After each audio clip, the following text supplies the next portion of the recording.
Another dandy day here in central and eastern Kentucky. Lots of sunshine, even with some of that elevated smoke from the forest fires out in western Canada that is drifting eastward. Dry weather holds on, but humidity levels are going to increase a bit heading into the late week. Looks like the umbrella, you'll probably need it over Father's Day weekend as we enter really a more summer-like pattern with these daily storm chances rolling all the way into next week. Visible satellite showing a bit of cloudiness, just high-level clouds drifting across the Commonwealth. High pressure and control at the surface, so it has been a quiet day, and it looks to be a nice evening. Checking out Mount Sterling, Montgomery County, temperatures 82. Winds are very, very light as well, so even with some of that elevated smoke kind of filtering the sun out, we've still managed to get pretty warm. Jackson County near McKee at the Mesonet site, same story there at 80 degrees. You see the low and even mid 80s around the area. 79 there in Hazard. Dew points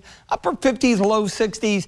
Nothing we can't handle for this time of the year. And look out to the west where St. Louis up to Springfield, 87. Wouldn't be surprised at all if we don't run into the upper 80s in a few spots tomorrow. Air quality overall pretty good. Of course, some of the metro areas, Nashville, Louisville, up towards Cincinnati, a little bit elevated due to that smoke, which will begin to diminish. It's going to be forced northward as the mid to upper level flow begins to shift a little bit more out of the south and southwest as we start to see some of that moisture returning from the Gulf here. A lot of rain and storms there along the Louisiana-Texas line, but otherwise high pressure definitely dominating the Ohio and Tennessee Valley. That's going to give way to the east just a bit. So even though winds will be fairly light, they are going to shift around to the south beginning tomorrow. Great evening, as mentioned. Get out there and enjoy it, especially with that sunset around 9 o'clock tomorrow morning. Out the door right around 60 or so. And our state wants to crank out a little isolated shower or two. It's not totally off the table because we're going to see the humidity levels begin to increase somewhat tomorrow. But I really think it's going to be late Friday and definitely over the weekend.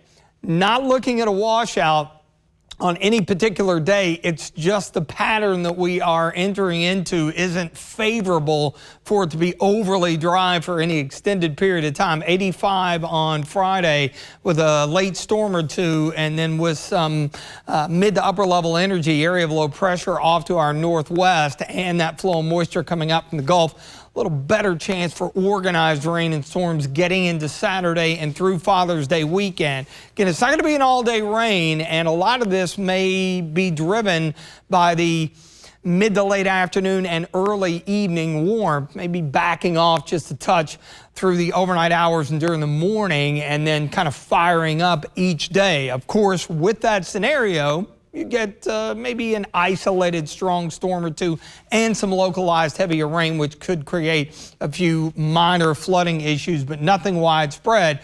And as we roll down toward the end of spring and the beginning of summer officially, looks like a lot of the central and eastern U.S. just at least a little bit above average with our consistent rain chances. Fair skies quiet tonight, 61 tomorrow. Another nice day, more sunshine, but a little bit more in the way of humidity. 86 the high in the extended forecast here. We'll see those rain and storm chances ramp up a bit. Outdoor plans for Father's Day, just take the rain gear along to be on the safe side. Hopefully we'll squeeze in some dry times, and that pattern, it does linger into the early and mid part of next week with afternoon highs into the low to mid 80s.